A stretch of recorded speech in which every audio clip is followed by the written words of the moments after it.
process? Maybe I'm just, this is a blind spot for me. Is there something in your career that you really feel like you have changed and own needing improvement? Absolutely. Not perfect. I've failed many times with things. Actually, I'll give an example of recently where there was one client that somehow slipped through the cracks and I missed their check-ins. Wasn't intentional. They never reached out like, hey, what are we doing this week?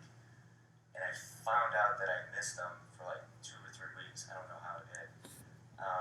And I totally owned up to it. I actually gave them months extension, and I got them on the phone and just said, look, this is my fault. I own up to it. I apologize. Just taking responsibility for what you're doing and what your actions are. They realize that like you care. Okay, this is your ticket.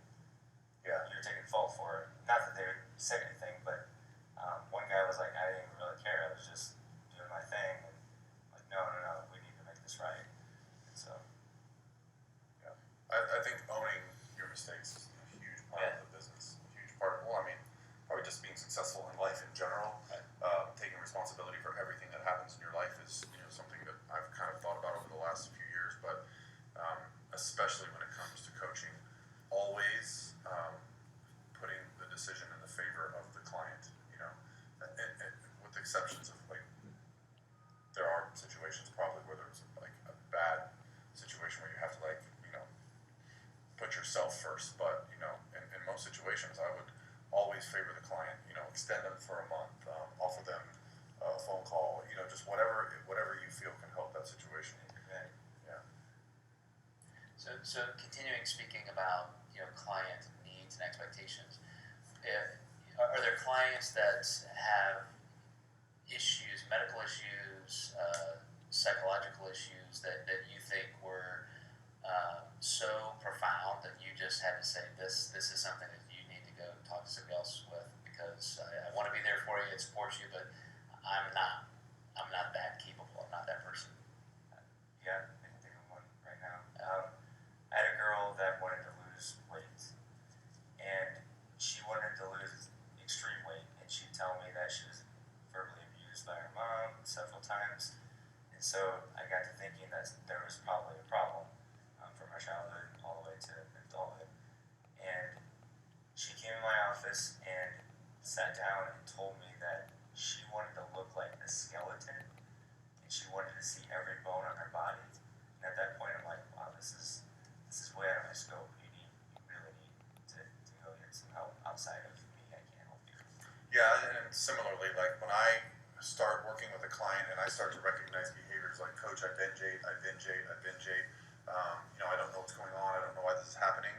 I immediately go, listen, this is, I'm a coach. I'm not qualified to help with actual eating disorder. So this is where is the biggest thing. This is where I will, and I think the physique sport and people that are interested in the transformation probably draws in a lot of people that have this type of behavior and issue. And I love, Dr. Corey for this reason. She is my go-to person. I say, please email Dr. Corey. Not only is she like a doctor, but she's been through physique sports, so she's got this crazy scope of knowledge that is just so perfect. Yeah, and that's probably why she took her education to the level that she did, right? So she could understand it. And so when you have a resource like that, you have to take your ego out of it. And I said it earlier, you have to be able to take your own agenda out of it and go, I might not be the best solution for this person, but guess what? That person that you refer to Corey is forever going to be grateful when they feel better that you didn't just try to drag them through your coaching style and hope that things go well. Yeah. And inside of the curriculum, guys, from tier 1 to tier 2, we constantly emphasize how making sure that you're telling people that I'm not a medical doctor and I'm here for educational and coaching reasons. And anytime you have a complication or an issue like that, like I want to be able to support you, but we might need to get outside help. And I think going back to that human element, it's not always something saying like, wow, this is over my pay grade, you got to go see somebody else. Helping them into that process. I had a client one time, he's been a long-time client, who I have to say had originally started with one of our coaches, and they fired her because because she was so hard to deal with. So she went to another one of our coaches. They fired her. And so I decided, okay, instead of just saying this is a bad troublemaker, disturbed client, I'm going to take her on myself because I feel that, she's given us this much of an opportunity. We need to try and help her. So I initially said, after I discovered all of the things I needed to through interview process, that, you really should consider doing some counseling with somebody. And she said, no, I don't need that. So I knew right away she's resistant to that. So I said, okay, well, let's just get started. And it has taken me now 4 or 5 years of working with her to get her to the point where just last year she decided, hey, guess what? I think I need a counselor. I think I'm going to go, do something now, as if it was her idea. But because I stayed with her long enough, and it was kind of troublesome at times, Paul. There were many, many times I thought this is absolutely not worth it. I don't know if I can help her. But something in me makes me say, I can help. I might be the only person who ever helps this person get the support they really need, even if it's not through me. And so, now she is seeing 2 or 3 different counselors, and I've seen behavior changes in her this year that are so profound, and I know she has a ways to go, but it took us 3 people in our company in more than 5 years just to get her to that point. And I guess my only reason for bringing that up in this discussion is that you guys will have clients that you may want to push away from you, and that's totally fine if you don't think you're the right person. But there's also, I think, a determinative process that if you can go through, and if you're empathetic enough, you might be able to get them to the right place at some point. The one situation I described earlier, that was the only situation I was ever like, I don't know what to do. So I've been fortunate to have Dr. Joe. There's been lots of those situations. Yeah, there's but yeah, Joe is always there for answers your questions. But I did know a counselor that I referred to, but she never went. But it's always trying to walk them down that process. Well, you guys have had some amazing insight into that whole client need and expectation aspect. But as a final way of closing, is there something in your process that you think really stands out as your number one focus? And I'm really kind of being schooled here by your detail, Paul, in the fact that you do the 30-minute interview process, and then you even randomly reach out to make some phone calls. You schedule phone calls with clients. So I'm definitely learning that that's a place I can bolster my practices. But is there one thing that you're right now working on, it just really drawing that human connection out?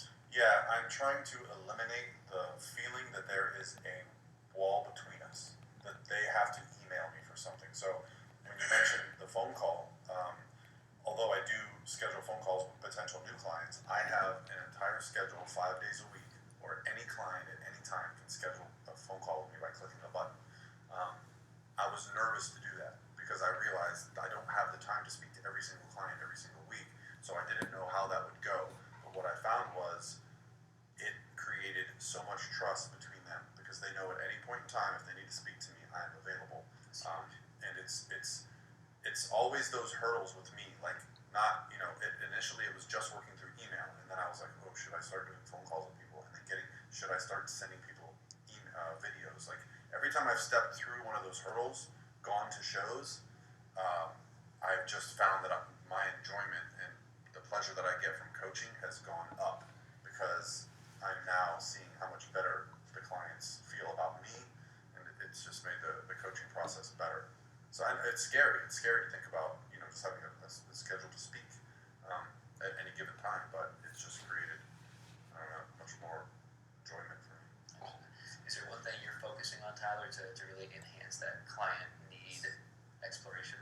So during my interview process, I get to know their personality quite a bit. Where I actually ask them directly, like, what's your coaching style? Like, what do you need? What kind of communication do you need or like? There's some people that hate messaging. There's some people that hate voice messaging because I do a lot of voice messages. One girl told me, don't do voice messaging because I can only read at work. And so I really mold to what they need. And so there's probably 10 to maybe 15 clients that I get on the phone with them every week. It's a scheduled time. Every Monday at 2 o'clock, I'm talking to one person. Every Tuesday at 3 o'clock, I'm talking it's scheduled recurring, and so they need that like pick me up every week. Now I can't do that to everybody, like you said, but if everyone needed it eventually, I would have a schedule, which I have a schedule I use. If they need to talk to me right away, they can. I'm always And I've found that sometimes just by the language in the email, I'll say, hey, text me when you're free, I want to speak to you. Because a 1-minute phone call can replace 100 emails. Or we'll do a quick video of just explaining, hearing your tone and your voice and your body language goes a long ways too. Yeah. Awesome, guys. All right, well, that's week 2. You guys hang in there, keep studying, keep working through the actual